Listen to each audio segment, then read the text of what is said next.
Hi everyone, this is Shabna Merchant from Aura Connection। आज हम इस पिक कार्ड से ये जानेंगे कि लॉर्ड ऑफ यूनिवर्स का क्या मैसेज है आपके लिए आने वाले हफ्ते के लिए। इसमें हम ये जानेंगे कि आने वाला हफ्ता आपके लिए कैसे रहेगा, आप क्या ऑब्स्टिकल्स फेस कर सकते हैं इस हफ्ते और उससे बाहर आने के लिए आप क्या कर सकते हैं। तो मैंने आपको 3 कार्ड बताए थे, कार्ड नंबर 1, कार्ड नंबर 2 और कार्ड नंबर 3। जिन्होंने कार्ड नंबर 1 सिलेक्ट किया था उनकी रीडिंग मैं पहले करूँगी और इन तीनों चीज़ों को कवर करूँगी। उसके बाद हम कार्ड 2 और कार्ड 3 की रीडिंग करेंगे।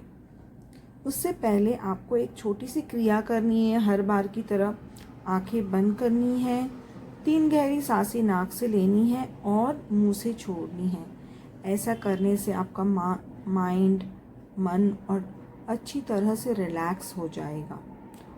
उसके बाद आप लॉर्ड ऑफ द यूनिवर्स के बारे में ध्यान करेंगे और आप जिस देवी देवता, गॉड गॉडेस, डेटी से कनेक्टेड हैं उनके बारे में सोचेंगे और उनसे प्रे करेंगे कि dear God goddess, Lord of universe, almighty, divine, angels, archangels, my guardian angels, my spirit guides, and my spirit animal guide. Please convey your message for me. How will be my coming week? What are the obstacles that would come on my way and how I can overcome them? Thank you, thank you, thank you. धीरे से आंखें खोलिए। सबसे पहले जो number आपके ध्यान में आता है, आपके माइंड में पॉप होता है, उस नंबर में आपके लिए इन सभी चीज़ों का आंसर है। इस वीडियो के दौरान आप वीडियो को पॉज करके ये क्रिया कर सकते हैं। तो अब हम सबसे पहले जिन्होंने कार्ड नंबर 1 सिलेक्ट किया था उनके लिए रीडिंग करेंगे।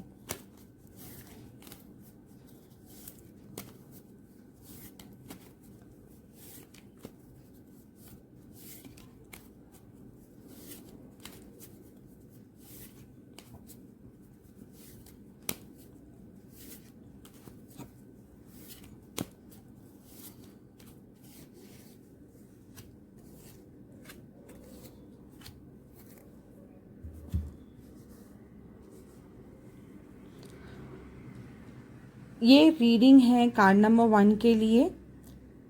पहला वाले कार्ड से हमें ये पता चलेगा कि आपका आने वाला हफ्ता कैसे होगा। इस कार्ड से हमें पता चलेगा कि क्या ऑब्स्टिकल्स आपके रास्ते आने वाले हैं इस हफ्ते में, और इस कार्ड से ये पता चलेगा कि आप क्या कर सकते हैं इस ऑब्स्टिकल से बाहर आने के लिए।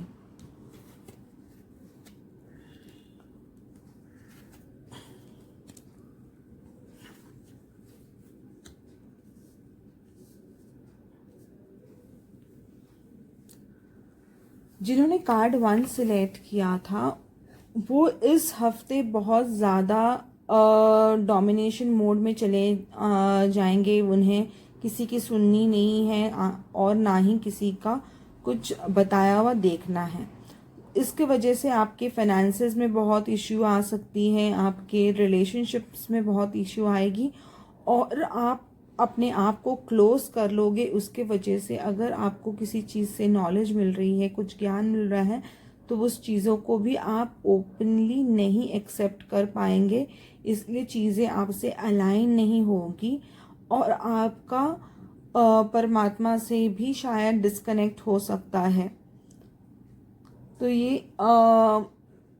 हफ्ता जैसे मून की उतार चढ़ाव होती है उस तरह का हफ्ता रहेगा, जो आपको बहुत सारी मूड स्विंग्स भी हो सकती है इस हफ्ते में।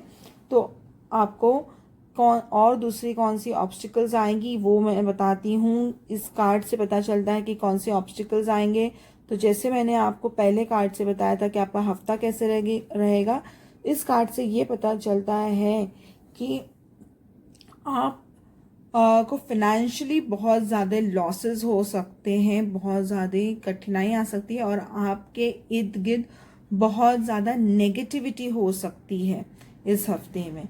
तो आपको क्या करना है जो इस नेगेटिविटी और इस तरह के ऑब्स्टिकल से बाहर रहने के लिए, तो वो इस कार्ड से पता चलता है। और ये कार्ड हमको ये दर्शाता है कि आपको बहुत ही ओपन रहना है, आपको परमात्मा पे, डिवाइन पे, एंजल्स पे भरोसा रखना है, वो आपके साथ हरदम है। अपने माइंड को पीस और काम फुल रखना है। और जैसे कोई बुरा टाइम आता है उसका अंत भी होता है, तो वो आपका बुरा टाइम जो चल रहा है वो ज़रूर ख़त्म होगा। सूरज ढलने के बाद अंधेरा होता है, लेकिन अंधेरे के बाद फिर सूरज उगता है तो उजाला होता है। उसी तरह आपके लाइफ में भी चीज़ें चेंज होगी, आपको सिर्फ सब्र रखना है।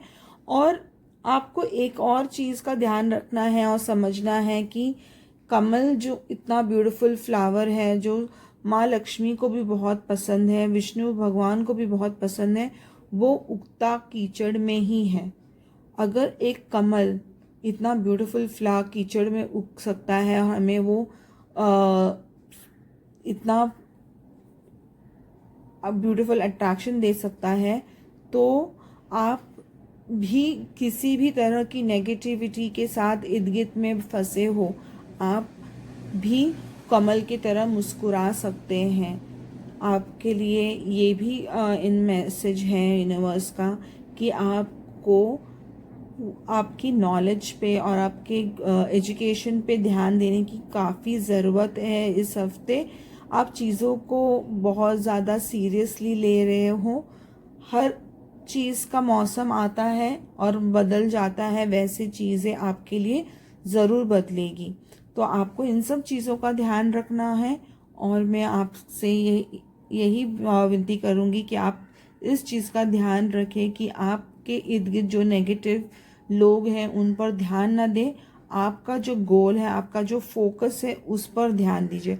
अगर आपने आपके लिए कोई गोल या फोकस नहीं बना के रखा है तो उसके बारे में सोचिए और आप बहुत ज़्यादा डिटर्मिनेशन के साथ काम कीजिए और देखिए कैसे चीज़ें आपके लिए चेंज होती हुई आपको दिखेगी इस हफ्ते में। अब हम कार्ड नंबर 2 की तरफ बढ़ते हैं।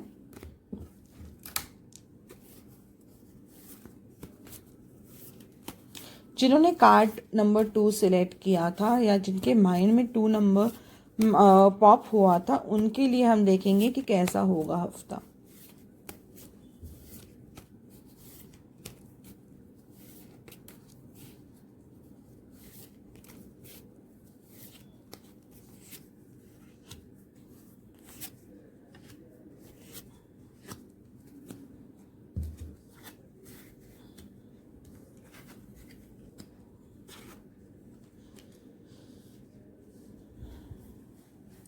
ये कार्ड, जैसे मैंने आपको पहले बताया था कि ये कार्ड बताएगा कि आपका आने वाला हफ्ता कैसे रहेगा। ये कार्ड से भी पता चला है कि ऑब्स्टिकल्स कौन सी आपकी लाइफ में आ सकती हैं, और ये कार्ड से ये पता चलेगा आपको क्या करना है इस हफ्ते में ताकि आप ऑब्स्टिकल्स को ओवरकम कर सके। तो ये पहले कार्ड के और बढ़ते हैं। ये कार्ड ये बताता है कि आपके लाइफ में बहुत ज़्यादा उतार चढ़ाव रहेगा इस हफ्ते। बहुत ज़्यादा फिनेंशियल इम्बैलेंसेस हो सकते हैं, टाइम का इम्बैलेंस हो सकता है कि आप जिस काम पर वर्क कर रहे हैं या जिस वर्क पे काम कर रहे हैं उसमें उतार चढ़ाव आ सकता है। चीज़ें जो बहुत ज़्यादा अटकी हुई थी बहुत टाइम से, वो थोड़ी थोड़ी आपको आगे बढ़ती हुई दिखेगी, लेकिन उसमें भी बहुत ज़्यादा इम्बैलेंस दिख सकता है। आपकी फिनेंसेस में और तो बहुत ज़्यादा दिख रहा है कि इम्बैलेंसेस आ सकते हैं। आपको अब क्या कर ऑब्स्टिकल्स आएंगी वो देखते हैं। आप जिस काम पे फोकस कर रहे हैं या वर्क कर रहे हैं जो फिनेंशियल रिलेटेड है, उसमें आपको बहुत ज़्यादा दिक्कतें आने वाली हैं। आप जो एजुकेशन प्लान भी आपने किया था, अगर आपने कोई कोर्सेज लिए हैं या एग्ज़ाम दे रहे हैं, तो उसमें आपको ऑब्स्टिकल्स दिखेगी और उसके वजह से आप बहुत ज़्यादा लो फील करेंगे इस हफ्ते में। आपको ऐसे लगेगा कि चीज़ें आगे बढ़ ही नहीं रही है। अब आपको क्या करना चाहिए, ये हफ्ता ये कार्ड बताता है। जैसे मैंने आपको पहले बताया था, तो देखते हैं क्या करना चाहिए आपको इस हफ्ते में। आपको आपसे जो ज़्यादा नॉलेजेबल है या जिससे आप काउंसलिंग लेते हैं या कंसल्टेशन करते हैं, उनसे आपको राय मशवरा करना है। हो सकता है कि किसी बड़े से भी आप राय मशवरा करते हो या कंसल्टेशन लेते हो रेगुलर बेसिस पे। आपको उनसे आपकी प्रॉब्लम्स के बारे में बात करनी है, उनसे डिस्कशन करना है और उनसे गाइडेंस लेना है। और साथ ही में आपको आपके माइंड और हार्ट के बीच में बैलेंस लाना है और आपको फोकस करना है, चीज़ें प्लान करनी है और आपको चीज़ों का ध्यान देना है कि आप कोई टाइम वेस्ट ना करें और ना ही बेफुजली कोई खर्चा करें, क्योंकि उससे आपके सक्सेस पे बहुत ज़्यादा इम्पैक्ट हो सकता है। आपके कम्युनिकेशन पे भी आपको ध्यान देना है, क्योंकि हो सकता है आपके बोले हुए वचन से किसी को दुख हो जाए। बहुत बार हम बिना सोचे समझे बोल देते हैं और नहीं समझ पाते कि सामने वाला इसको किस तरह से ले रहा है। हो सकता है आपका इंटेंशन ना हो उन्हें हर्ट करने का और आपने अननोइंगली उन्हें हर्ट कर दिया।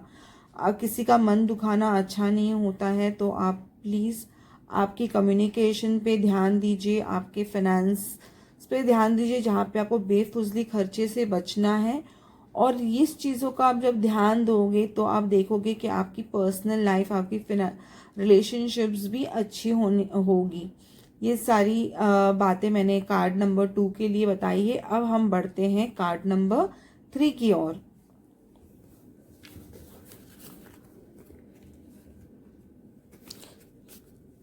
जिन्होंने कार्ड नंबर 3 पिक किया था, इनके 9 में 3 नंबर पिक पॉपअप हुआ था। अब ये रीडिंग हम उनके लिए करेंगे। आने वाला हफ्ता कैसे होगा, आपको क्या ऑब्स्टिकल्स आएंगी और आप उसके लिए क्या कर सकते हो।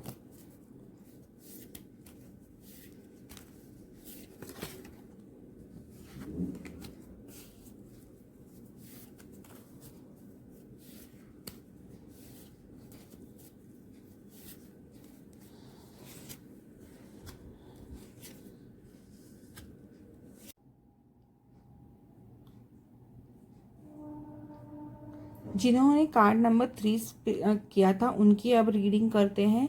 ये कार्ड से ये पता चलेगा आपका आने वाला हफ्ता कैसे होगा। इस कार्ड से ये पता चलेगा कि आपके इस हफ्ते में कौन कौन सी ऑब्स्टिकल्स आने वाली हैं।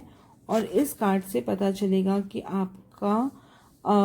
आपकी जो ये ऑब्स्टिकल्स है उसके लिए आपको क्या करना है। इस कार्ड से ये पता चलता है कि आपके इस हफ्ते में बहुत सारी अपॉर्चुनिटीज़ आने वाली है या आपके पास ऑलरेडी अपॉर्चुनिटी आई हुई है, तो उस पर आप वर्क करोगे और इस अपॉर्चुनिटी के ऊपर आपको बहुत सारा हेल्प मिलेगा, डिवाइन का भी, आपके फ्रेंड्स, कलीग्स, सीनियर्स और सबॉर्डिनेट्स और जूनियर्स का भी। और साथ ही में ये भी दिख रहा है कि आपके घर का, आपकी फैमिली मेम्बर्स भी आपको बहुत ज़्यादा सपोर्ट करने वाले हैं। इस सपोर्ट की वजह से आप देखोगे कि आप का जो गोल था, फाइनेंशियल गोल्स, वो अचीव होते हुए आपको दिखेगा। आपको थोड़ी स्पीड कम करने की ज़रूरत है और फोकस करना है और लोगों की हेल्प को अप्रिशिएट करना है। और आपको जो अपॉर्चुनिटी मिली है उसका आपको डिवाइन से ग्रैटिट्यूड एक्सप्रेस करना ज़रूर है। यह हफ्ता आपके लिए बहुत ही अच्छा रहने वाला है, इस चीज़ों का आप ध्यान रखें। देखते हैं ऑब्स्टिकल्स क्या आ सकती हैं। जैसे मैंने आपको बताया कि आपको डिवाइन से हेल्प मिलने वाली है और आपको ग्रैटिट्यूड एक्सप्रेस करना है। अगर आप वो नहीं करते हैं तो इस हफ्ते आपको फिनेंशियल क्रंचेस आ सकते हैं, जिसके वजह से आपके ग्रोथ और आपके सक्सेस में, आपके प्रोजेक्ट में बहुत सारा बाधाएं आ सकती हैं। आपकी फैमिली ने आपको बहुत हेल्प किया है, सपोर्ट किया है, तो उन्हें भी आपको ग्रैटिट्यूड एक्सप्रेस करना है और आपको अपने माइंड को थोड़ा काम रखना है और आपकी स्पीड को थोड़ा कम रखना है। आप थोड़ा मेडिटेशन कीजिए, तो उससे आपको अच्छा ध्यान मिलेगा, रिलैक्सेशन होगा और समझ में आएगा कि आपको कैसे करना है। तो इस चीज़ों का ध्यान रखिए और देखते हैं कि आपको आपको क्या करना चाहिए जिससे ये हफ्ता आपके लिए अच्छा हो और आपके प्रोजेक्ट्स में आपको और आपके अपॉर्चुनिटीज़ में आपको अच्छे से हेल्प करें। तो आपको मेहनत ज़रूर करनी है, स्पीड थोड़ी कम करनी है, लेकिन मेहनत कम नहीं करना है, मेहनत करते रहना है, हार्ड वर्क करते रहना है, क्योंकि ये एक अपॉर्चुनिटी जो आपके पास आई है या एक प्रोजेक्ट जो आपके पास आया है, ऐसे बहुत सारे प्रोजेक्ट्स आपके लिए लाइंड अप है और ये अपॉर्चुनिटी आपने सक्सेसफुली कर ली तो आप दूसरी अपॉर्चुनिटीज़ और प्रोजेक्ट्स को बहुत ही ईजिली कर लेंगे। इस प्रोजेक्ट पे, इस अपॉर्चुनिटी पे आपको पूरा आपका मन और दिमाग लगाना है, पूरी मेहनत लगानी है। हो सकता है कि आपको दिन रात एक करनी पड़े, आपको इससे पीछे नहीं हटना, लेकिन थोड़ा आपको स्पीड को कम करना है, बैलेंस करना है ज़रूर, क्योंकि नहीं तो आपको लगने लगेगा कि आपने बहुत ज़्यादा कमिटमेंट कर दिया है और आप उस कमिटमेंट को मीट नहीं कर पा रहे हैं। तो ये रीडिंग थी कार्ड नंबर 3 की।